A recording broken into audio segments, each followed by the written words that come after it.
क्या कमी है बताइए, क्यों नहीं ले पा रहे हम रिजल्ट? अमन प्रभु, कभी आपने विचार किया कि क्यों नहीं मेरी कभी फर्स्ट रैंक आई, फर्स्ट रैंक ग्रुप में? अमन प्रभु? यस सर, किया है। Good morning sir. किया है, तकलीफ हुई है, तो उस तकलीफ को दूर करने के लिए क्या किया स्पेशल आपने? सर एक्स्ट्रा तैयारी। लग तो नहीं रही भाई। एक्स्ट्रा तैयारी का हमें पता कब चलेगा कि हम एक्स्ट्रा तैयारी कर रहे हैं?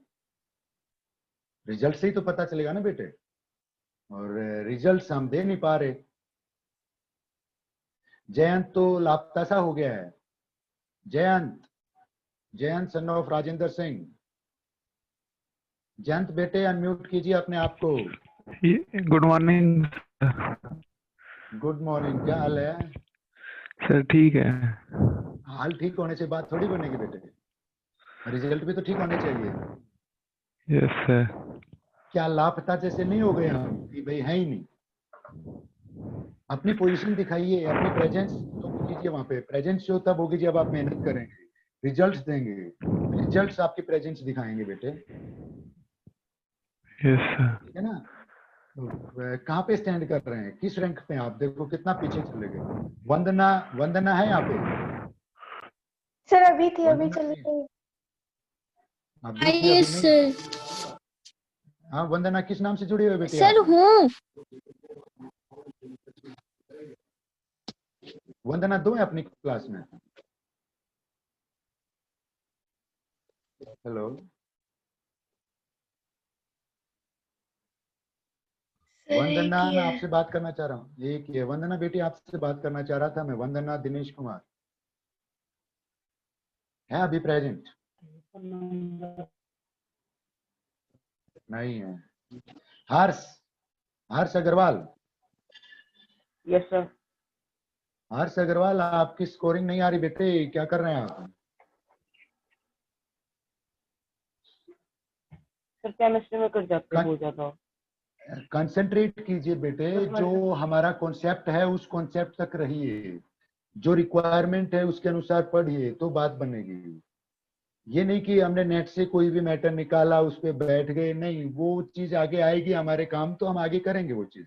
हर चीज टाइम पे होती है, ठीक है ना? तो थोड़ा सा आप जो चल रहा है उसके अनुसार चलिए तो नंबर आएंगे बेटे। चैप्टर 50 वालों से मैं बात करना चाहूंगा। आदित्य जैन, लक्ष्य राठी, प्रथम, राज यादव, श्रुति। बेटे आप लोगों का भी स्कोर बहुत कम आ रहा है, क्या कर रहे हैं आप लोग? कहाँ दिक्कत आ रही है?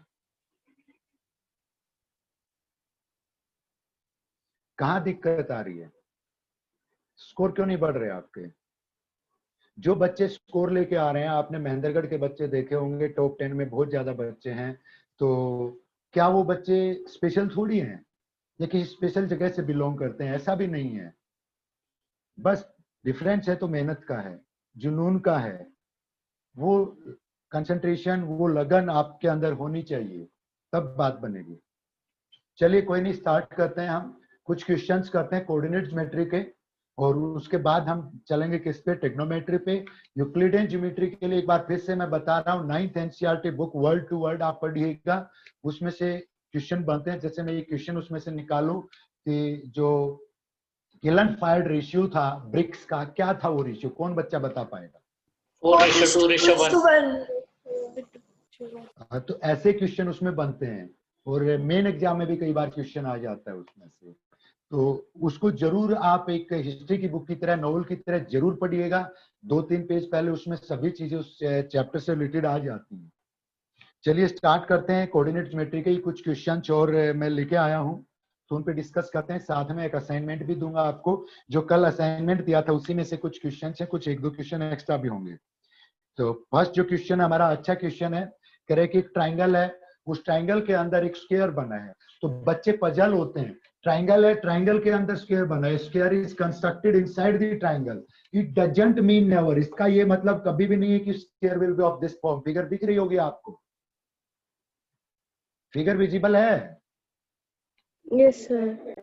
Yes, sir. अगर क्वेश्चन आता है एग्जाम में ए triangle is given and A square is constructed inside the triangle, that doesn't mean this, उसका मतलब ये नहीं है। उसका मतलब क्या है कि स्क्वायर के जो वर्टिसेस हैं that will lie on sides of the square, वो स्क्वायर की साइड्स के ऊपर लाई करेंगे vertices of the square, square के वर्टिसेस, उस चीज पे ध्यान देना है। तो यहाँ पे क्वेश्चन अच्छा है, ट्राइंगल के वर्टिसेस दिए हुए हैं and a square is constructed inside the triangle and that square will be of maximum size, वो square होगा वो maximum size का होगा, उसकी जो साइड की लेंथ होगी that will be maximum, मतलब उससे बड़ा स्क्वायर हम ट्राइंगल के अंदर नहीं बना पाएंगे जब वर्टिसेस साइड्स के ऊपर लाई कर रहे हैं। तो कई बार वो चीज उसके अंदर ऐड भी कर देता है कि भाई ऑफ मैक्सिमम लेंथ, या कई बार नहीं भी करता है। तो ऑलवेज वही चीज रहेगी कि साइड्स वर्टिसेस अगर साइड्स पे लाई कर रहे हैं तो that will B of maximum area, वो स्क्वायर मैक्सिमम एरिया का होगा या मैक्सिमम साइड का होगा।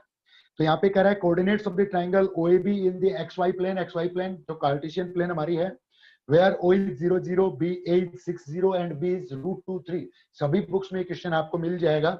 A square PQRS is inscribed having vertices on the sides of the triangle, then find the side of the square, या area of the square में पूछ सकता है या perimeter of the square में पूछ सकता है। सर आपकी वीडियो नहीं आ रही। वीडियो आ रही है बेटे सर। आ रही है बेटे मेरे पास, तो मेरे जो दूसरा वो है उसमें आ रही है, नहीं आ रही अब भी। जिस बेटे ने पूछा था एक बार आपने सर, अब आ सिस्टम में गई। आपने अपने वीडियो पे क्लिक कर रखा होगा बेटे आपने।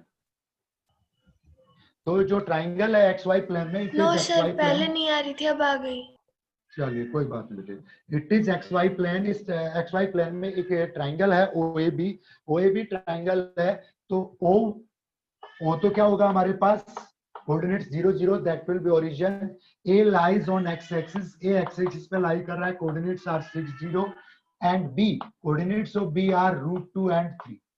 B के कोऑर्डिनेट्स क्या है हमारे पास, √2 और 3 कोऑर्डिनेट्स हैं। ये square PQRS is constructed inside the triangle such that vertices of the square lies on the sides of the triangle, और एक साइड भी कोइंसाइड कर रही है ट्राइंगल की साइड के साथ। Suppose it is square PQRS, ये हमारे पास PQRS है, या ये भी दिया हो सकता है वेयर PQRS लाइज, तो उस साइड्स पे अकॉर्डिंगली आप ले सकते हैं। लेकिन हमें यहाँ पे साइड चाहिए तो कहीं पे भी ले लें वो पॉइंट्स, कोई फर्क उससे नहीं पड़ता। तो what will be the side of the square, square की साइड क्या होगी। एक चीज देखिए आपने बहुत जी सर, ये ए कोऑर्डिनेट का क्या डायमेंशंस हैं? 6 0। Yes. Coordinates of A are 6 0। Video clear नहीं है क्या? ऐसा लग रहा है जैसे बी लिखा हो। अच्छा, इट इज 6 0 है ये, कोई बात नहीं। तो आपने 9th में भी हमने पढ़ा था कि कोई भी पॉइंट है किसी भी क्वाड्रेंट में, मान लो एक पॉइंट है B पॉइंट ही ले लिया, कोऑर्डिनेट्स क्या है √2 3, then what will be distance of B from X axis and what will be distance of B from Y axis. X axis से डिस्टेंस क्या होगा, Y एक्सिस से डिस्टेंस क्या होगा। Distance from X axis will be equal to X coordinate, Y coordinate, and distance from Y axis will be equal to X coordinate. X axis या distance Y coordinate के equal होगा और Y axis या distance X coordinate के equal होगा। तो यहां से जो डिस्टेंस होगा X एक्सिस से B का, that will be equal to 3। Means इस ट्रायंगल की जो हाइट है that will be equal to 3। वो हाइट किसके इक्वल होगी, that will be equal to 3। 3 हो गया हमारे पास। And let side of square be A। Square की साइड मैंने सपोज क्या मान ली है, it is a, then that part suppose it is EF। ये पार्ट मैंने मान लिया जो स्क्वायर के अंदर लाई कर रहा है, part of height of triangle, triangle की हाइट का जो पार्ट वो EF मान लिया, वो भी क्या होगा, A होगा, क्योंकि स्क्वायर की हाइट भी क्या है A। Then what this BE remains, B क्या बचता है मेरे पास, B इज 3 माइनस A, क्योंकि कंप्लीट 3 था, ये पार्ट A बच गया, तो B क्या बचा हमारे पास 3 minus A। Suppose OS is equal to X and RA is equal to Y। OS X मान लिया, RA Y मान लिया, इसको एरिया से सोल्व करेंगे हम। What will be area of square? Square का एरिया क्या होगा, बिग ट्रायंगल में से, ट्रायंगल OAB में से मैं सब्ट्रैक्ट कर दूं triangle BPQ, POS and QRA, 3 triangle का एरिया अगर मैं सब्ट्रैक्ट कर दूं बड़ी ट्रायंगल में से, तो हमारे पास क्या बचता है, that remains area of square. वो क्या आता है, स्क्वायर का एरिया। तो स्क्वायर का एरिया क्या होगा, that will be A square, that will be equal to area OAB minus area PBQ का minus area OPS and minus area RQA। तीनों ट्राइंगल का एरिया बिग ट्राइंगल में से अगर हम सबट्रैक्ट कर दें तो हमारे पास क्या बचता है, that will remain area of square. ये किसी बच्चे के यहाँ कोई म्यूजिक चल रहा है, बच्चा अपने आप को अनम्यूट करे या ट्वीट कर जाए अगर वो इंटरेस्टेड नहीं है तो, otherwise I will remove him और हर। और अगर मैं रिमूव करूंगा तो उस बच्चे को फिर अच्छा नहीं लगेगा कि टीचर ने रिमूव कर दिया। तो या तो अपने आप को अनम्यूट कीजिए या म्यूजिक सुन लीजिए या पढ़ाई कर लीजिए, दोनों काम एक साथ नहीं चलते हैं। तो क्या होगा, स्क्वायर का एरिया बिग ट्राइंगल के एरिया में से 3 ट्राइंगल्स का एरिया हम क्या कर देंगे, रिमूव कर देंगे। तो 3 ट्राइंगल का एरिया रिमूव करेंगे तो क्या बनता है वो एरिया। पहले तो OAB का एरिया क्या बनता है, OAB का बेस क्या हो गया हमारे पास, दैट इज 6, 0 to 6 क्या बनता है बेस हमारे पास 6 एंड हाइट 3। तो एरिया OAB का एरिया क्या आ गया 1/2 base 6 into height 3, that will be equal to 9। OAB का एरिया क्या बनेगा 9 माइनस PBQ का बेस क्या है मेरे पास, A है, हाइट 3 माइनस A है, तो 1/2 A into 3 minus A minus OPS इसका एरिया क्या बनेगा 1/2 X into A माइनस इसका एरिया क्या बनेगा 1/2 Y into A। और अगर फिर से सिंप्लीफाई करें 9 माइनस 1/2 A कंप्लीट में कॉमन ले लिया तीनों में और माइनस भी कॉमन आ गया हमारे पास, तो what remains, here remains 3 minus A। यहाँ पे क्या बचता है हमारे पास 3 माइनस A रहता है और यहाँ पे क्या बचता है, ये प्लस हो गया, ये भी प्लस हो गया, 1/2 A कॉमन चला गया, प्लस X प्लस Y। ये 3 माइनस A ब्रैकेट था तो A तो माइनस रहेगा क्योंकि ब्रैकेट के आगे साइन माइनस था तो वो प्लस हो गया। तो x प्लस वाई हमारे पास एक्स्ट्रा आता है, x प्लस वाई को भी एक ही टर्म्स में हम निकाल सकते हैं। यहाँ से x plus a plus y, x plus a plus y that is equal to क्या आता है 6 and x plus y is equal to 6 minus a। x plus y क्या आता है मेरे पास 6 माइनस a, तो वैल्यू रखेंगे 9 minus 1/2 a, 3 minus a। In place of x plus y we can put 6 minus a, क्या रख सकते हैं plus 6 minus a। It becomes 9 minus 1/2 a into 9 minus 2a। 9 minus 1/2 a को 9 से मल्टीप्लाई करेंगे तो 9/2a और minus minus plus 1/2a into 2a क्या बनेगा, दैट बिकम्स a स्क्वायर। और इस साइड में भी क्या था a स्क्वायर, तो a स्क्वायर दोनों साइड सेम साइन है, क्या हो जाएगा रिमूव हो जाएगा। 9/2a लेफ्ट साइड में आ गया प्लस हो गया, दैट इज 9 और 9 से 9 cancel, a is equal to क्या आता है मेरे पास 2। ये क्या आ गया हमारे पास 2। अगर पेरीमीटर पूछता है तो पेरीमीटर क्या आ गया हमारे पास 8, साइड तो a आ गई, पेरीमीटर 8 आ गया, और एरिया पूछता है तो area will be a square that will be 2। Is it clear? Yes sir. अरे clear. Yes sir. Next question है, कह रहा है कि the coordinates of one end of a diameter of a circle. एक सर्कल का डायमीटर है, diameter always passes through the centre that divides the circle into equal parts, each part is semi circle. तो एक end के coordinates दिए हुए हैं, जब the coordinates of centre be, centre के कोऑर्डिनेट्स भी दे रखे हैं 7 3, then coordinates of other end of diameter, diameter के दूसरे एंड के कोऑर्डिनेट्स क्या होंगे। जो बच्चे इंटरेस्टेड है उन्होंने ये सवाल कर भी लिया होगा फिगर बना के अब तक, जब मैं बोल रहा था, क्योंकि बहुत सिंपल क्वेश्चन है। डायमीटर का एक एंड दिया हुआ है, सेंटर के कोऑर्डिनेट्स दिए हुए हैं, अनदर एंड निकालना है। तो centre will divide the diameter in 2 equal parts, centre will be mid point of the diameter. Mid point formula हम लगा देंगे, सेक्शन फॉर्मूला भी कह सकते हैं उसको, मिड पॉइंट फॉर्मूला भी कह सकते हैं। Suppose AB is diameter and O is centre. AB diameter है और O सेंटर है, and coordinates of 1 and are 5 and -7, एक एंड के कोऑर्डिनेट्स 5 और -7 है, and coordinates of centre are 7 and 3, centre के कोऑर्डिनेट्स हमारे पास 7 और 3 है। Then coordinates of B suppose that are x y। अरे O क्या होगा, मिड पॉइंट होगा। मिड पॉइंट फॉर्मूला क्या कहता है कि जो कोऑर्डिनेट्स होंगे मिड पॉइंट के वो क्या होंगे, x equal to x1 plus x2 upon 2 and y coordinate will be y1 plus y2 upon 2। यही होगा। इसको आप x y मान सकते हो, तो इसको मैंने सपोज ले लिया x1 y1 और ये हो गया मेरे पास x2 y2। तो x coordinate 7 that is equal to x1 plus x2 5 plus x upon 2, जिसको सिंप्लीफाई करेंगे यहाँ से x आ जाएगा, और y कोऑर्डिनेट क्या है यहाँ पे 3 that is equal to y1 plus y2 -7 plus y upon 2। x और y के लिए सॉल्व कर दें, sorry it is x1 and it is y1, x1 और y1 के लिए सॉल्व कर दें, that will be the coordinates of the another end. वो अनदर एंड के हमारे पास कोऑर्डिनेट्स हो जाएंगे। एक क्वेश्चन है, अच्छा क्वेश्चन है कि the ratio inverse the line 3x plus 4y। NTSC में 5-6 बार ये ऐसा क्वेश्चन आया है, जबकि क्वेश्चन बहुत ईजी है कि एक लाइन सेगमेंट दी हुई है, उसके एंड पॉइंट्स दिए हुए हैं, और कह रहा है एक लाइन जिसकी इक्वेशन दी हुई है, हमें फाइंड करना है कि वो लाइन उसको किस रेशियो में डिवाइड कर रही है। तो ऐसा क्वेश्चन कोऑर्डिनेट ज्योमेट्री से मैक्सिमम आया। कोऑर्डिनेट ज्योमेट्री से या तो ऐसा क्वेश्चन है या दूसरा क्वेश्चन आता है एरिया रिलेटेड टू ट्राइंगल से रिलेटेड आता है, पॉइंट्स कोलिनियर होंगे या उसमें और कोई रिलेशन बनेगा, कोई इक्वेशन फॉर्म होगी, उस प्रकार के क्वेश्चन ज्यादा पूछे जाते हैं। मतलब 2-3 तरह के क्वेश्चन ही ज्यादा बार आए हैं। तो जो क्वेश्चन है उसमें ratio in which the line 3x plus 4y is equal to 7 divides the line segment joining the points -2 1 and 1 2। Line segment के जो एंड्स हैं वो क्या है, -2 1, suppose it is A and another end is B, that is 1 2, वो 1 2 है। और एक लाइन जिसकी इक्वेशन दी हुई है, एक दिन पहले भी मैंने जिक्र किया था, ये लाइन L है suppose and its equation is 3x plus 4y in which ratio this line divides AB। ये लाइन AB को किस रेशियो में डिवाइड कर रही है, ये लाइन इस लाइन सेगमेंट को किस रेशियो में बांट रही है।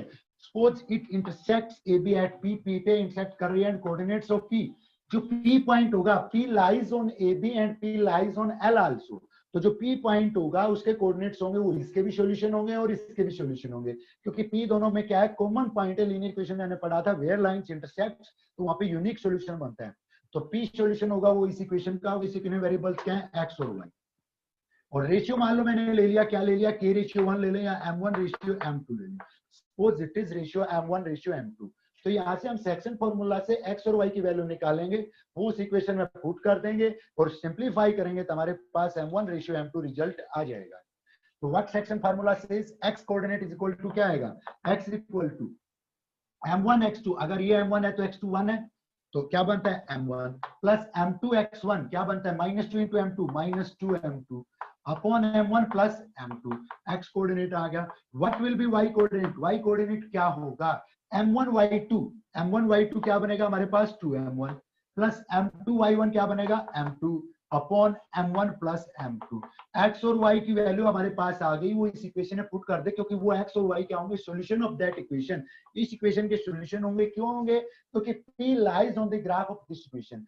p इस इक्वेशन के ग्राफ के ऊपर लाई कर रहा है, तो इस लाइन के ऊपर जो भी पॉइंट होगा, any point lying on line L will be solution of that equation. वो इस इक्वेशन का क्या होगा, सॉल्यूशन होगा। तो क्या करें, x की जगह m1 -2 m2 ये वैल्यू पुट करें, y की जगह वैल्यू पुट करें। x की जगह वैल्यू पुट करेंगे तो 3 इंटू x, 3 से मल्टीप्लाई कर दे साथ में, तो 3m1 -6m2 upon m1 plus m2 it becomes plus 4 into y, 4 से मल्टीप्लाई करेंगे तो 8m1 plus 4m2 upon m1 plus m2 that is equal to क्या आता है हमारे पास 7 आता है। इसको सिंप्लीफाई कर दें, एलसीएम क्या आया मेरे पास, m1 plus m2 is LCM, तो ये बनता है, इसका डिनोमिनेटर m1 प्लस m2 ही है, इसका भी यही है, तो as it is 3m1 minus 6m2 plus 8m1 plus 4m2 that is equal to 7। और सिंप्लीफाई करें 3m1 plus 8m1 it becomes 11m1 minus 2m2 that is equal to cross multiply करेंगे तो 7m1 plus 7m2, 7m1 plus 7m2। तो क्या बन जाएगा हमारे पास, m1 को एक साइड में ले लिया, 7m1 इधर आके सब्ट्रैक्ट होगा, दैट गिव्स 4m1 और 2m2 उधर जाएगा, that gives 9m2। We can write, इसको क्या लिख सकते हैं हम, m1 upon m2 that is equal to 9 upon 4। यहाँ पे भी बहुत बच्चे मिस्टेक करते हैं, क्वेश्चन हमें आता है, लास्ट में हम मिस्टेक कर जाते हैं, पजल हो जाते हैं, वेरी इजी क्वेश्चन, लेकिन हम रेशियो लेते हुए गड़बड़ करते हैं। हमने यहाँ पे ले लिया, फिर हम लिख देते हैं भाई ये तो 4:9 आएगा। अरे m1 रेशियो m2 पूछा था, तो क्या आएगा, that is 9:4, 4:9 and 9:4, wide difference, दोनों में बहुत डिफरेंस है, दोनों ही ऑप्शन में मिलते हैं आपके, तो कोई भी आप क्लिक कर देते हैं तो वहां पे मिस्टेक होती है, एक नंबर बहुत बेसकीमती होता है। नेक्स्ट क्वेश्चन देखते हैं हम, उसमें कह रहा है centroid of triangle form by the points, कह रहा है कुछ पॉइंट्स हैं, वर्टिसेस हैं ट्रायंगल के, और उस ट्रायंगल का सेंट्रोइड है is at the origin, then find the value of AQ plus BQ plus CQ if vertices are. Paper pen उठाइए, क्वेश्चन आप सोल्व करके आंसर बताइए जल्दी से मेरे को, जो अभी मैं दे रहा हूं, जब तक मैं क्वेश्चन की फिगर बनाऊं आपका आंसर आ जाना चाहिए।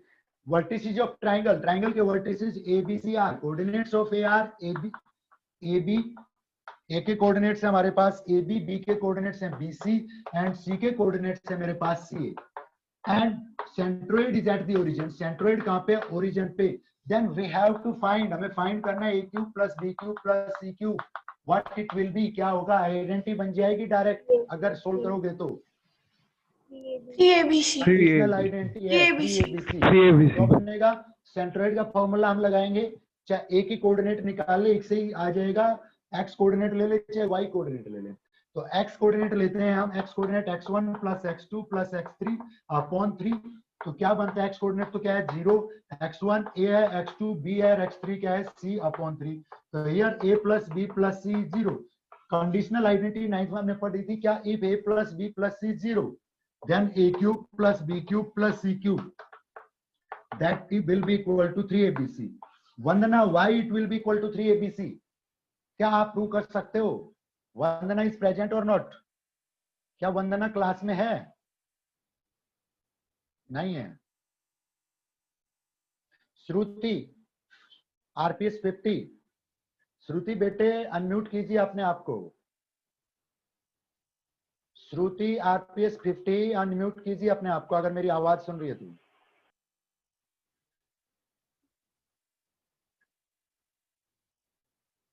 नहीं सुन पा रही, चलिए कोई नहीं। प्रथम सहगल, प्रथम सहगल आरपीएस 50, बेटे आप मेरी आवाज सुन पा रहे हैं? प्रथम सहगल, अरे यार क्वेश्चन ही तो पूछा था, आप ट्वीट क्यों कर गए? क्वेश्चन पूछने पे ट्वीट नहीं करते बेटे। प्रथम सहगल ने ट्वीट कर दिया। लक्ष्य राठी ज्वाइन कर लिया सर उसने। अच्छा, प्रथम सहगल मैं आपसे बात करना चाह रहा हूं बेटे, बोलिए अगर आवाज सुन रहे हैं तो। Yes sir. प्रथम बेटे मैं पूछ रहा हूँ, कंडीशनल आइडेंटिटी 9th में हमने पढ़ी थी, a plus b plus c 0 then why a cube plus b cube plus c cube is equal to 3abc। क्या आप प्रूव कर सकते हो इस चीज को? फैक्टराइज किया था हमने, a cube plus b cube plus c cube minus 3abc। What will be the factors of this? इसके फैक्टर्स क्या होंगे? A plus B plus C into a square plus b square plus c square minus मैं प्रथम सहगल से बात कर रहा हूँ इस बारे में बेटे।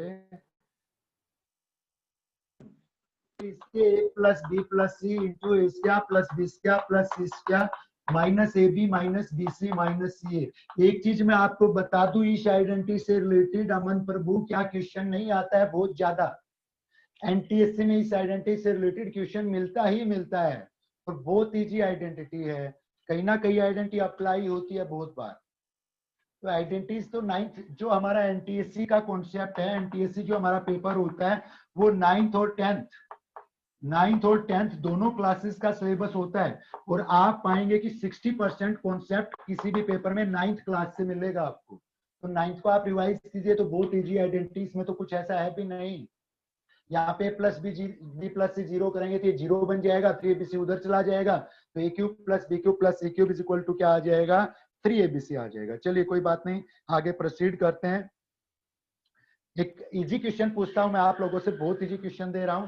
कर एक रेक्टेंगल है, उसके वर्टिसेस दिए हुए हैं, वी हैव टू फाइंड क्या के mid point of sides are also given. उस क्वेश्चन को भी हम सोल्व करने बैठ जाते हैं जबकि वो क्वेश्चन एसएस की तरह से आंसर देने का है। मेरे पास कोई रेक्टेंगल है, its coordinates of its vertices are given a b c d, coordinates हैं वर्टिसेस के 4 3 4 माइनस 5 2, या जो भी मैं ऐसे ही रैंडमली ले रहा हूँ, हो सकता है वो करेक्ट हो भी ना भी हो। और 3 7, या यहाँ पे ले लिया मैंने 3 7 and it is minus 5 and 6 suppose it is, या जो भी बनता है minus 5 4 and minus 5 7 11. These are vertices of a rectangle and it says PQRS are midpoints. PQRS midpoint है. Then what type of coordinate PQRS is? It will be always a rhombus. Geometry का question बन गया भाई ये। तो इसमें आपको P के कोऑर्डिनेट्स QRS के कोऑर्डिनेट्स निकालने के लिए नहीं जाना, आपको पता होना चाहिए रेक्टेंगल की साइड्स के मिड पॉइंट को मिलाने से जो क्वाड्रिलेटरल बनेगी वो क्या बनेगी? That will be a rhombus. वॉल्वेज क्या होगी? रोम्बस। तो ऐसे क्वेश्चन को आप सोल्व करने बैठ जाते हैं, पजल हो जाते हैं।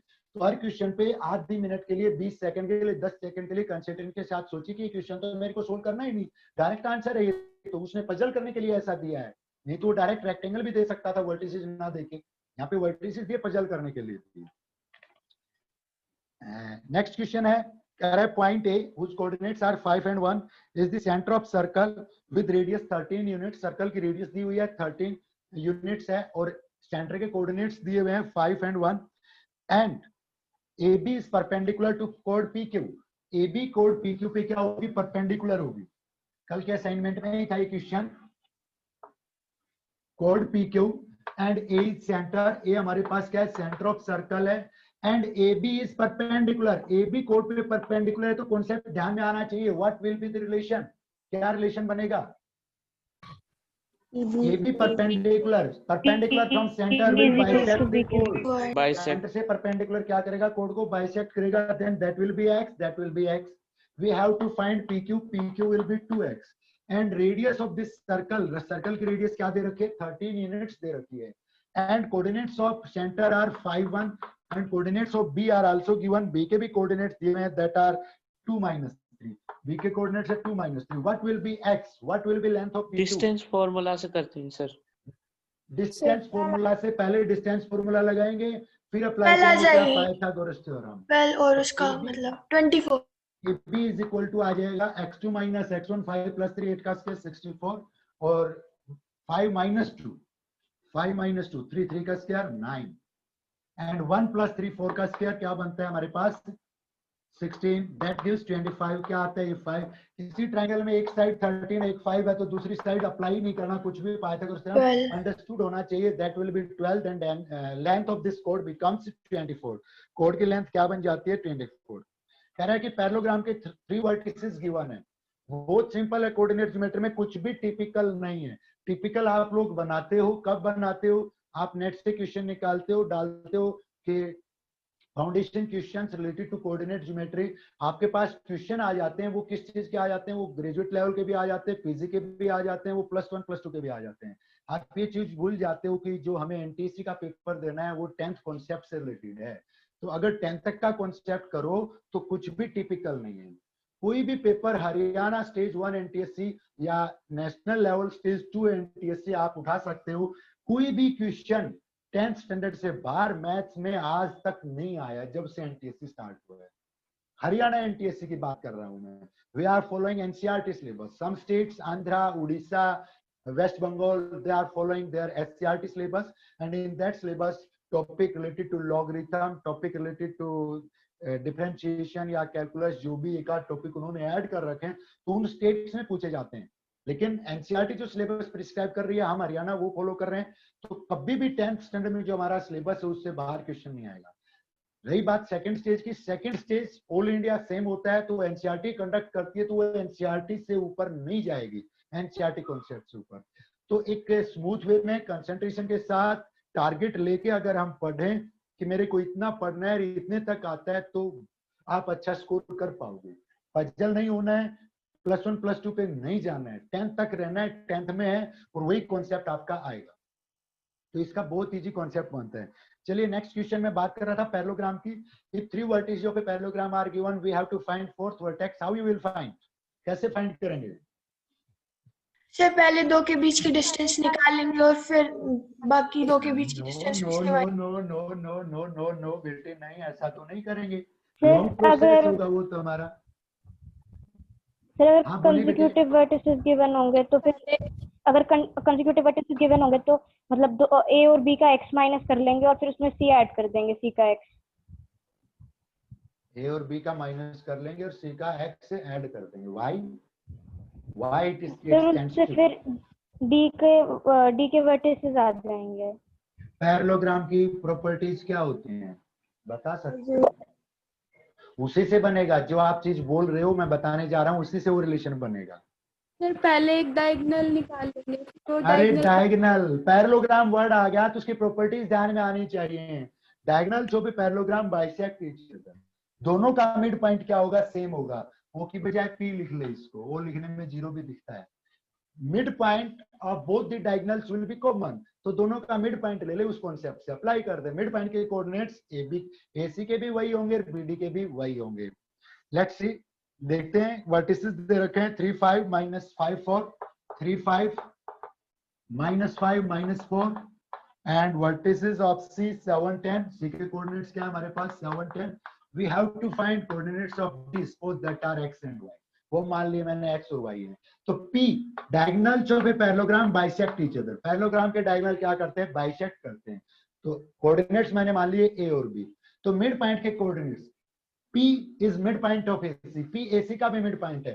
तो कोऑर्डिनेट्स ऑफ P क्या होंगे? A क्या होगा? x1 + x2, 7 + 3/2 5 होगा, और B क्या होगा? 5 + 10 15/2, that will B B। A के कोऑर्डिनेट्स A आ गया हमारे पास, B आ गया। If P is midpoint of AC, another case में P is midpoint of BD also, P is midpoint of P जो है midpoint है of BD also, BD का भी midpoint है। Then coordinates of P, BD का midpoint है तो P के coordinates क्या होंगे? A is equal to x1 + x2, x - 5/2, and B is equal to y1 + y2, y1 y है और y2 - 4/2। A और B की वैल्यूज ऑलरेडी हम निकाल चुके थे। A x - 5/2 क्रॉस मल्टीप्लाई करें तो x - 5 = 10, then x comes 15, x क्या आता है? 15। और यहां से अगर मैं b की वैल्यू रखूं 15/2, that is equal to y - 4/2, 2 से 2 कैंसिल हो जाएगा, तो y इज इक्वल टू क्या आ जाएगा? 19। तो फोर्थ वर्टेक्स आ गया हमारा 15 और 19। तो क्या कॉन्सेप्ट ध्यान रखना है? बहुत इजी चीजें हैं ये चीजें।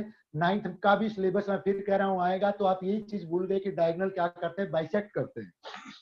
सर पर इसमें ऐसे नहीं कर सकते क्या? जैसे B और C के बीच की जितनी डिस्टेंस है उतनी A और D के बीच में आएगी, और हाँ A और बेटी ले सकते हैं, आपने सही बताया, वो ले सकते हैं। हम AB = CD ले सकते हैं, एक इक्वेशन फॉर्म होगी, डिस्टेंस फार्मूला अप्लाई करेंगे, AB² = CD² होगा। दूसरी इक्वेशन हम बना लेंगे, XY में इक्वेशन आएगी यहाँ से, और एक इक्वेशन XY में आएगी AD² = BC²। वहां से मतलब AD = BC होगा तो उनका स्क्वायर कर लेंगे, यहाँ से दूसरी इक्वेशन आएगी, दोनों इक्वेशन को सोल्व कर लेंगे, XY आ जाएगा। पर मैंने कहा थोड़ा लंबा पड़ेगा। आपका मेथड सही है, इनकरेक्ट नहीं है, क्योंकि opposite sides of a parallelogram are equal. Parallelogram की अपोजिट साइड क्या होती है? इक्वल होती है, तो ये भी आप अप्लाई कर सकते हैं। Let's see next question. कह रहा है in what ratio the line segment joining the points divided by x axis. बहुत बार आता है x एक्सिस के द्वारा y एक्सिस के द्वारा किस रेशियो में बांटा जाता है। एनसीईआरटी का ही क्वेश्चन है, बेसिक क्वेश्चन बनता है।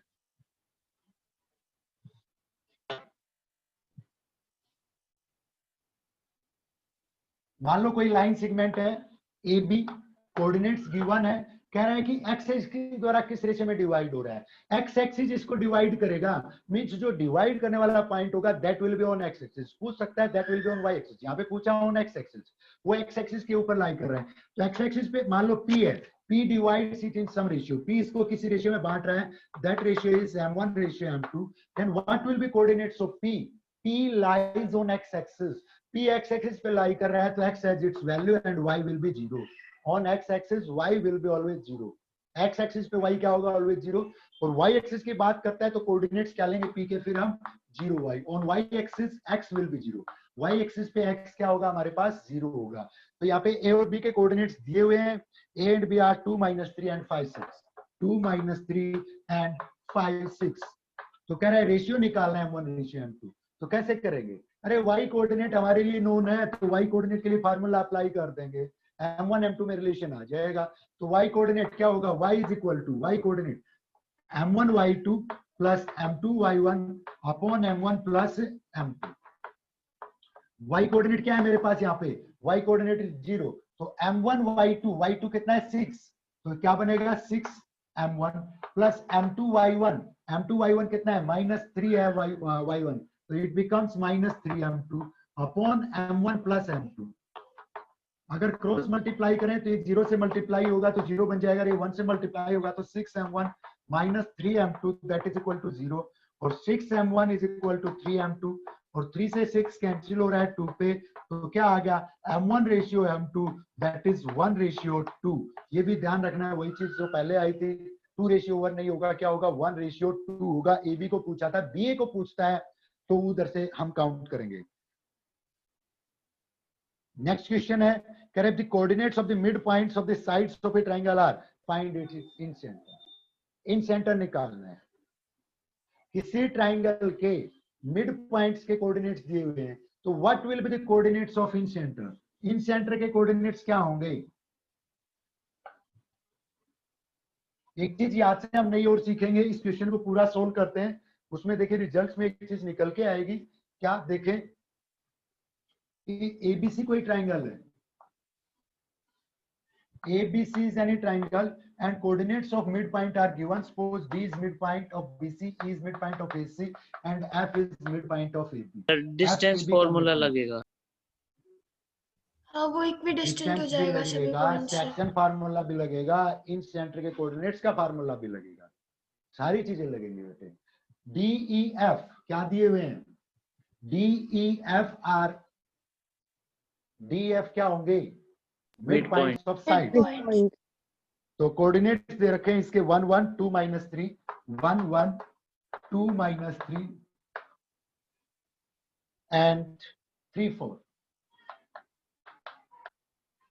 Sorry not a, F is 3 4। F भी क्या होगा हमारे पास? 3 4 होगा। तो हमें निकालना क्या है यहाँ पे? What we have to find? We have to find coordinates of incentre. Incentre के कोऑर्डिनेट निकालने हैं। अगर मान लो मेरे पास होती है triangle equilateral, not isosceles, equilateral triangle होती, मान लो आपके पास ये क्वेश्चन आ गया कि ABC an equilateral triangle and DEF are mid points. DEF क्या है? मिड पॉइंट्स है।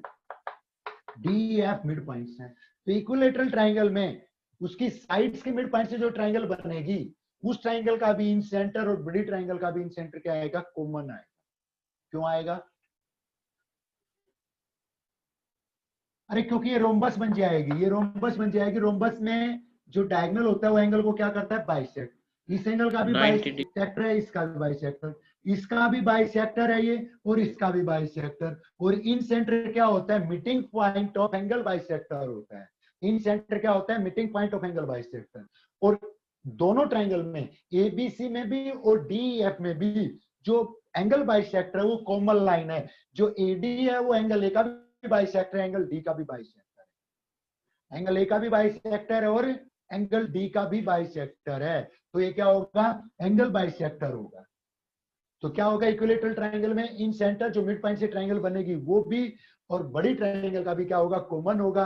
तो DF के कोऑर्डिनेट्स दिए हुए हैं, तो DF का इन सेंटर निकाल दें, वो ABC का भी इन सेंटर होगा। क्या इस ट्रायंगल में भी ऐसा होता है? Is it so in general triangle? क्या जनरल ट्रायंगल में भी ऐसा फिर ही इसका होगा? सर्कम सेंटर निकाल लेंगे छोटी वाली ट्रायंगल का। फिर छोटे वाली फिर ट्रायंगल वही का हो जो जाएगा। सर्कम सेंटर होगा that will be in centre of larger triangle. क्योंकि छोटी ट्रायंगल का इन सर्कल, तो लार्जर का क्या होगा? वो सर्कम सर्कल होगा। तो हमें छोटी का सर्कम सर्कल, लार्जर का क्या होगा? इन सर्कल। हाँ, छोटी का सर्कम सर्कल, लार्जर का क्या होगा? इन सर्कल होगा। तो क्या करें? हमें ABC के कोऑर्डिनेट्स नहीं निकालने हैं यहाँ पे, हमें किसके निकालने हैं? अब DEF के कोऑर्डिनेट्स हमारे पास दे रखे हैं, तो DEF का सर्कम सेंटर निकाल दें, वही इन सेंटर ऑफ क्या होगा? ABC होगा। नहीं होगा? यस सर होगा। क्यों होगा भाई? कैसे कह सकते हो?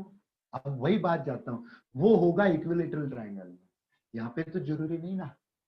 सर सर्कम सर्कल का सेंटर तो इन सर्कल ही होगा, इन सेंटर नहीं, इन सर्कल तो होगा, मैं कह रहा हूं इसका तो ये सर्कम सर्कल हो गया, लेकिन DEF का सर्कम सर्कल जनरल ट्रायंगल में बेटे ऐसे भी तो जा सकता है, ऐसे भी तो जा सकता है। मींस बाहर से लाई कर रहा है कुछ पॉइंट, देखिए बाहर जा रहा है कुछ हिस्सा। Yes sir. इन सेंटर की क्या प्रॉपर्टी होती है? इन सेंटर की प्रॉपर्टी होती है क्या कि जो डिस्टेंस होगा साइड से वो इक्वी डिस्टेंट होगा, और सर्कम सर्कल की क्या प्रॉपर्टी होती है? वर्टिसेस से डिस्टेंस इक्वल होगा। तो इन सेंटर मान लो मैंने ये मान लिया, तो जरूरी नहीं कि ये OD हो, ये परपेंडिकुलर हो। D मिड पॉइंट है, जरूरी नहीं कि ये OD BC पे परपेंडिकुलर हो, जबकि अगर O इन सेंटर ABC का, तो दैट मस्ट बी परपेंडिकुलर हो। परपेंडिकुलर होना चाहिए आपके अकॉर्डिंग। लेकिन वो जरूरी नहीं है। तो इसका सर्कम सर्कल और उसका इन सर्कल इक्विलेटरल ट्रायंगल में तो ट्रू है। ये तो वही बात हो गई फिर जनरल ट्रायंगल में कि दोनों का इन सेंटर क्या होगा, कॉमन होगा। इक्विलेटरल में तो कॉमन होगा, but in general is it common? क्या जनरल में कॉमन होगा? ये चीज देखनी है। तो क्या करें आप इस क्वेश्चन में, पहले एबीसी के वर्टिसेस निकालें। First find vertices of ABC. ABC के वर्टिसेस क्या आते हैं? एबीसी के वर्टिसेस क्या निकाल पाओगे? It is mid point. Suppose मैंने मान लिया ये x1 है, ये y1 है, ये x2 है, ये y2 है, और ये x3 है, y3 है। सेक्शन फार्मूलास 1:1 हो जाएगा। वर्टिसेस एबीसी सेक्शन फार्मूला या मिड पॉइंट फार्मूला आप याद रखिए। ई मिड पॉइंट है, डी मिड पॉइंट है। ई मिड पॉइंट है तो क्या बनेगा? x1 plus x3, x1 plus x3 upon 2 that will be equal to 2, x1 plus x3 that is equal to 4। क्या आता है? वो 4 आता है। इक्वेशन फर्स्ट हो गई।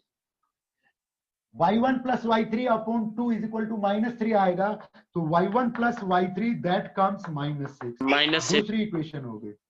दूसरी इक्वेशन हो गई। तीसरी इक्वेशन हम यहां से बना लें x1 x2 के लिए। x1 प्लस x2 अपॉन 2 3 आएगा, तो x1 प्लस x2 क्या आता है हमारे पास? x1 plus x2 upon 2 is equal to 3 आया था, तो क्या बनेगा? 6। थर्ड इक्वेशन हो गई। y1 plus y2 upon 2 is equal to 4 आएगा, तो 8 हो गई। फोर्थ इक्वेशन बन गई। और अगली इक्वेशन कहां से बना लें? इससे डी मिड पॉइंट है। x2 plus x3 upon 2 is equal to 1, तो x2 plus x3 is equal to क्या आता है हमारे पास? 2 आता है। एंड y2 प्लस y3 भी क्या आता है? y2 प्लस y3 भी क्या आता है? 2 आता है। मान लो 5 हो गई, 6 हो गई। एक चीज और देखिए, इसकी फर्स्ट इक्वेशन, थर्ड इक्वेशन और फिफ्थ इक्वेशन, तीन अननोन टर्म्स हैं। फर्स्ट, थर्ड और फिफ्थ अननोन टर्म्स हैं x1, x2 एंड x3। तो तीन इक्वेशन है और तीन अननोन टर्म्स हैं, तीन अननोन वेरिएबल्स हैं। तो सोल्व कर सकते हैं। x1 की, x2 की, x3 की वैल्यूज निकाल सकते हैं। कैसे आएंगी? जैसे इन दोनों इक्वेशंस को मैंने क्या कर दिया? सबट्रैक्ट कर दिया। x1 plus x3 is equal to 4 and x1 plus x2 that is equal to क्या आता है मेरे पास? 6। मैंने सबट्रैक्ट कर दिया एक में से दूसरे को, कैंसिल हो गया। x3 minus x2 that comes -2, और x2 x3 में रिलेशन था, x3 minus x2 that is equal to -2, और ये मेरे पास है x3 plus x2 that is equal to 2।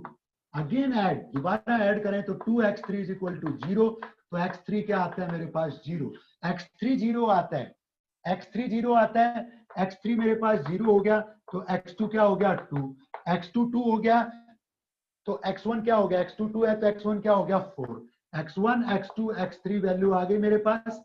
ये 0 आ गया, ये 2 आ गया, और ये क्या आ गया? 4 आ गया। ऐसे ही y1 y2 y3 की वैल्यू हम निकालेंगे। क्वेश्चन आपसे ये भी पूछा जा सकता है, बहुत पजल होते हैं हम कि सिंपल क्वेश्चन पूछ लिया हमसे कि मिड पॉइंट्स के कोऑर्डिनेट्स दिए हुए हैं, what will be the coordinates of the triangle? Triangle के कोऑर्डिनेट्स क्या होंगे? तो इस प्रकार से हम निकालेंगे। ट्रायंगल कोऑर्डिनेट्स आने के बाद हम क्या निकालेंगे? बड़ी ट्रायंगल का इन सेंटर और छोटी का भी इन सेंटर। मेरी आवाज सुन पा रहे हो आप? Yes sir. यस बड़ी ट्रायंगल के कोऑर्डिनेट्स आने के बाद छोटी ट्रायंगल के भी हम कोऑर्डिनेट्स निकालेंगे। दोनों का इन सेंटर निकाल के देखेंगे। अगर कोऑर्डिनेट सेम आते हैं तो एक रिजल्ट मिल गया हमें, क्या कि मिड पॉइंट से जो ट्रायंगल बनेगी वो कोऑर्डिनेट्स वही होंगे इन सेंटर के जो बिग में थे। जैसे सेंट्रोइड तो सेम होता है, बड़ी ट्रायंगल का सेंट्रोइड और छोटी का अगर मिड पॉइंट्स के हैं तो क्या होगा? सेम होगा सेंट्रोइड, क्योंकि वो मीडियन होती है। अगर मान लीजिए इसके पैरेलल है, ये इसको बाइसेक्ट कर रही है लाइन एडी, तो EF को भी करेगी बाइसेक्ट, तो मतलब वो इसकी भी मीडियन होगी, जैसे वो उसमें इक्विलेटरल ट्रायंगल में एंगल बाइसेक्ट बताया था। दूसरा, कई बार क्वेश्चन आ जाता है, एक सिंपल सा क्वेश्चन आ जाता है, जैसे यही ट्रायंगल ले ली ABC, coordinates of DEF, DEF are mid points, DEF के कोऑर्डिनेट्स दिए हुए हैं और एरिया पूछा है ABC का, तो क्या होगा ABC का एरिया? तब हमें ABC नहीं निकालना अलग से। एक बार क्वेश्चन को ध्यान से सुनिए फिर से। कह रहा है कि DEF के एरिया का 4 टाइम्स होगा। 4 टाइम्स होगा, क्योंकि जो मिड पॉइंट, साइड के मिड पॉइंट से जो ट्रायंगल बनेगी उसका एरिया 1/4 ऑफ बिग ट्रायंगल होगा। या बड़ी ट्रायंगल का एरिया छोटी ट्रायंगल के एरिया का क्या होगा? 4 टाइम्स। तो अगर एरिया पूछता है तो आप DF का एरिया निकालिए, उसका क्या कर दीजिए? 4 टाइम्स कर दीजिए, सीधा आपका क्या आ गया? बड़ी ट्रायंगल का एरिया आ गया। तो इस क्वेश्चन को अगर मैं अभी सोल्व करूंगा तो काफी टाइम ले जाएगा, एक ही क्वेश्चन हो पाएगा। इस क्वेश्चन को सोल्व करें आप, नहीं आए तो कल फिर पूछें। ये आप इसके वर्टिसेस नोट कर लें, ध्यान दें। आपके पास ये क्वेश्चन नहीं था असाइनमेंट में, डी के नोट करें सभी इस क्वेश्चन को। ABC is a triangle, figure बना लें। ABC is a triangle, D E F are mid points, coordinates of D are 1 1, coordinates of E are 2 -3 and coordinates of F are 3 4। F के coordinates 3 4 हैं। We have to find coordinates of ABC, coordinates of incentre of ABC. We have to find coordinates of in center of ABC. ABC के इन centre के हमें क्या निकालना है, coordinates निकालने हैं। इसका रिजल्ट निकाल के कल हम सभी बच्चों का रिजल्ट मैच करेंगे, और नहीं बना तो दोबारा से करेंगे इसको सॉल्व। अगला क्वेश्चन है, इजी क्वेश्चन है, उस पर भी ध्यान दें। कह रहा है कि if the sum of the squares of the distances of point x y, x y एक पॉइंट है, उसके डिस्टेंसेस का स्क्वायर का sum from the point 0 0 and minus a0 be 2b square, not 0 0, a0 and minus a0 be 2b square। वहां से distances का सम का square क्या है, 2b स्क्वायर है। Then relation between a b and x y, figure में बना रहा हूं बोर्ड पे, उससे क्वेश्चन समझ में आएगा।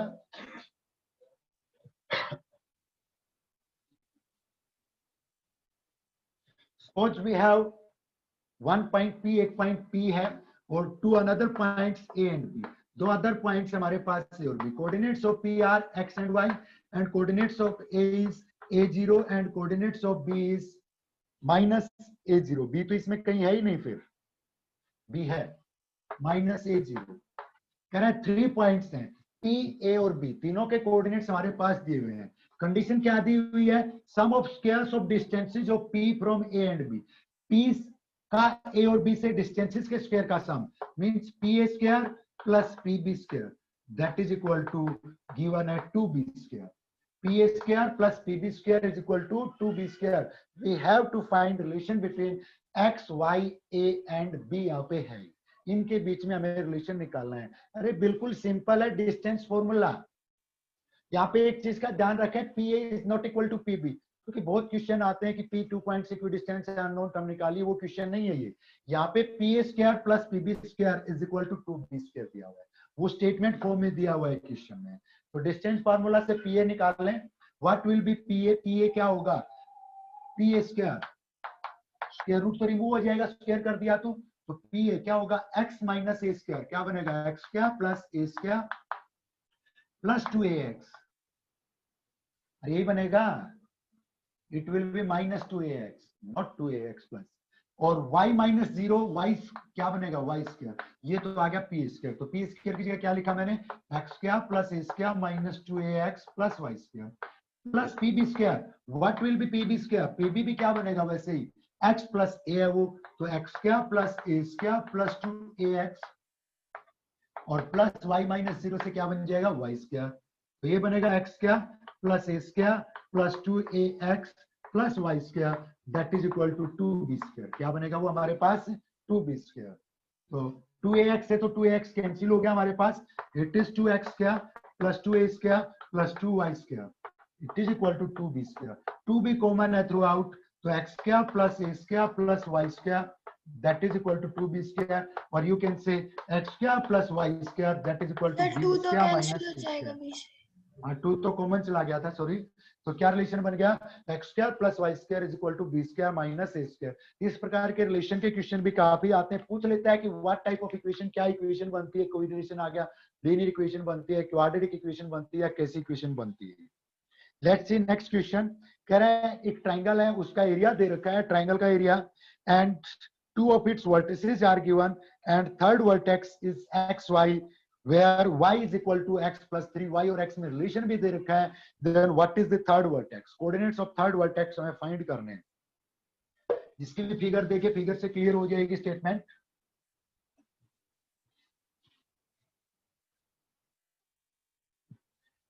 कह रहा है कि ABC is a triangle, suppose ABC कोई ट्राइंगल है, A B C, and two of its vertices, दो vertices दिए हुए हैं, 2 1 and 3 minus 2, 2 1 and 3 minus 2, and third vertex is xy, third vertex xy and area of triangle is 5। triangle का area 5 unit square दे रखा है, and one relation between x and y, that is y is equal to x plus 3। how you will solve, you have to find coordinates of third vertex that are x and y, means we have to find the value of x and y। Simple question है बिल्कुल। How you will find, कैसे find करेंगे? Area के फॉर्मूले से कर लेंगे। Area का फॉर्मूला अप्लाई करेंगे, उससे हमारे पास एक रिलेशन आएगा किसमें, x और y में। यहाँ पे ये चीज नहीं दे रखी, सिंपल भी पूछ सकता है आपसे कि area of triangle is 5 unit square, then what is relation between x and y, और what type of equation we receive, कैसी इक्वेशन हमें मिलती है। तो पेपर होगा आपके पास, पेन भी होगा? अरे have you pen and paper with you? Yes sir. Solve कर लीजिए। 30 स्टूडेंट्स ऐड थे, पता नहीं स्टूडेंट बिजी है या पढ़ाई में इंटरेस्ट नहीं है। 5 स्टूडेंट क्विट कर चुके हैं ऑलरेडी अब तक। चलिए सोल्व कीजिए, जल्दी कीजिए, इसको टाइम ओवर होने वाला है अभी। कल भी हमारा जो क्वेश्चन चल रहा था वो पूरा नहीं हो पाया था, बीच में टाइम छूट गया था। क्वेश्चन था हमारा आइसोसेलेस ट्रायंगल में वो के की वैल्यू निकालनी थी कि के की कितनी डिफरेंट वैल्यूज होंगी। शायद आप लोगों ने उसके बाद उस क्वेश्चन को सोल्व किया भी नहीं। चलिए मैं ही कर देता हूँ, फिर टाइम ओवर हो जाएगा नहीं तो area of triangle, area ABC, ABC का एरिया कितना दे रखा है, दैट इज 5 यूनिट स्क्वायर। तो एरिया क्या निकालेंगे, 1/2, कोऑर्डिनेट सीरियली लिखेंगे 2 1 3 - 2 x y and again 2 1, that is equal to 5। तो 2 तो उधर जाके मल्टीप्लाई हो जाएगा, 10 बन जाएगा। इस प्रोडक्ट को क्या करते हैं, हम ऐड करते हैं। तो ऐड करते हैं क्या बनती है, -4 + 3y + x। माइनस करते हैं ये प्रोडक्ट नीचे से जो ऊपर एरो जा रहा है उस प्रोडक्ट को, तो 3 बनेगी तो क्या बनेगा, -3। ये बनेगी -2x, और माइनस यहाँ पे करना है तो +2x, और ये बनेगा हमारे पास -2y। सर x की वैल्यू -3/2 x और y अननोन टर्म है हमारे पास, तो एब्सोल्यूट वैल्यू चाहे ले ना ले क्योंकि वो उस पर डिपेंड करेगा। तो 2x और +x क्या बनता है, 3x, 3y - 2y क्या बनता है, +y, और इधर बचता है हमारे पास -4 - 3 क्या बचता है, 7। तो that comes 17। 3x + y = 17। 3x + y = 17। ये बन गई मेरे पास फर्स्ट इक्वेशन, और मान लो ये क्या थी, सेकंड इक्वेशन क्या आती है, -x + y = 3। सोल्व करते हैं, दोनों को क्या करते हैं हम, सबट्रैक्ट करते हैं। तो साइन क्या होंगे, चेंज, क्योंकि y के कोएफिशिएंट क्या है हमारे पास, इक्वल है, और साइन भी सेम है, तो क्या करें, सबट्रैक्ट। तो जो साइन प्लस था वो माइनस हो जाएगा, माइनस था वो प्लस। इट बिकम्स 4x = क्या आता है हमारे पास, 14। तो x = क्या आता है, 14/4, दैट इज 7/2। x की वैल्यू सेकंड में पुट करते हैं फर्स्ट में, तो y = क्या आ जाएगा, 7/2 + 3 6 13/2 होगा। तो इसमें कैसे रिलेशन पूछ सकता है, एक्स वाई की वैल्यू यहाँ पे पूछी थी, तो थर्ड वर्टेक्स हमारा आ गया 7/2 और 13/2। एक चीज जो मैं आप लोगों से शेयर करना चाह रहा था, अपनी क्लास में जो स्टूडेंट्स हैं अभी फिलहाल प्रेजेंट जो स्टूडेंट्स हैं 10th A3 में, दैट आर 34, और यहाँ पे टोटल स्टूडेंट ऐड हुए थे, वो हुए थे 30, जिसमें से मैंने काउंट किए थे 6 स्टूडेंट्स कहाँ थे, सेक्टर 50 से थे, अभी 23 हो गए, 2 रिपीट कर गए। तो आइंदा से अगर किसी बच्चे ने इन बिटवीन क्लास के बीच में क्विट किया, ऐड नहीं हुआ, एक नया रूल आने वाला है, जो बच्चा हर क्लास को 100% प्रेजेंस अपनी शो नहीं करेगा, कल ही हमारी मीटिंग हुई थी, प्रिंसिपल सर ने मीटिंग ली थी, 100% बच्चे अगर क्लास के प्रेजेंट नहीं है, कोई बच्चा कंटिन्यू 2 दिन तक क्लास में प्रेजेंट नहीं, चाहे वो मैथ्स के, चाहे एसएस की है, चाहे फिजिक्स केमिस्ट्री बायो की है, तो उस बच्चे को ग्रुप से, क्लास ग्रुप से रिमूव कर दिया जाएगा। जो कंसर्न्ड क्लास है उसकी बात नहीं कर रहा मैं, जो पीरियड चल रहा है उसकी रिमूव कर दिया जाएगा। कहां से उसको रिमूव कर दिया जाएगा, क्लास ग्रुप से, जो आपका क्लास ग्रुप 10th A3 चल रहा है उससे। तो एक चीज मैं आज आपको क्लियर कर दे रहा हूं कि मंडे से ये रूल लगने वाला है कि आपको 100% क्लास में अपनी अटेंडेंस देनी होगी, जो भी पीरियड लगता है। Okay, time is over, then thank you. मैं आपको असाइनमेंट कोऑर्डिनेट ज्योमेट्री का ना देके आज ट्रिग्नोमेट्री का असाइनमेंट दे रहा हूं, क्योंकि हमारे पास 2 ही दिन बचे हैं। तो कल ट्रिग्नोमेट्री के बेसिक कॉन्सेप्ट्स और परसों प्रॉब्लम्स हम करेंगे, तो असाइनमेंट दे रहा हूं, उसको सोल्व करें। किसी बच्चे की कोई क्यूरी हो, एनी स्टूडेंट?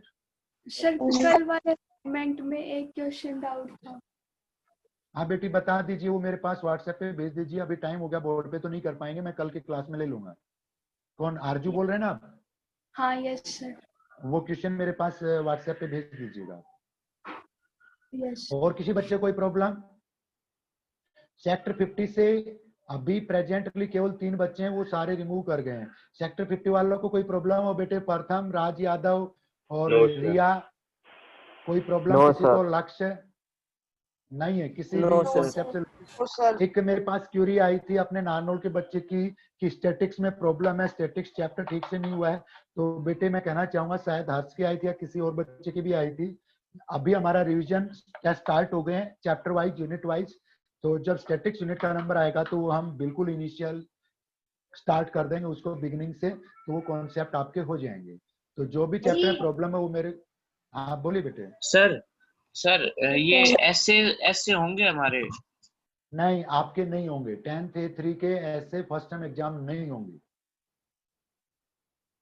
आपका 24th का माइनर है वही होगा, और उसके आगे फिर एक सप्ताह बाद हर वीक में टेस्ट है।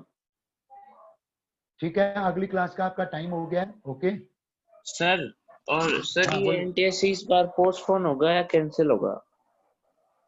अभी कुछ नहीं आया बेटा, अभी तो ऐसे कह रहे थे कि जनवरी में जाके होगा एनटीएससी शायद। देखिए, कोई भी टेस्ट, चाहे वो आईआईटी के लिए एडमिशन के लिए हो, पीएमटी के लिए या कोई भी स्कॉलरशिप टेस्ट हो, कैंसिल नहीं होगा। डिले हो सकता है, पोस्टपोन हो सकता है कुछ टाइम के लिए, कैंसिल नहीं होगा। तो ये मान के मत चले कभी भी कि भाई हम तो एनटीएससी की झूठी प्रिपरेशन कर रहे हैं, हमारा एनटीएससी होगा ही नहीं। एनटीएससी 100% होगा, आपके 10th में रहते रहते होगा।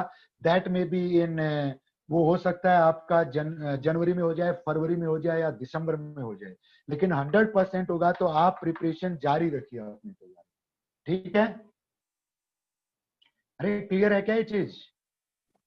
Yes sir. Yes okay, thank you. Yes sir. वैसे यार बोलना तो आपको चाहिए थैंक यू, आप वेलकम भी नहीं बोल रहे थैंक यू सर। हो। थैंक यू लटकती रह गई है। Thank you Thank sir. you, sir. Thank you sir. Okay, welcome. Okay, bye.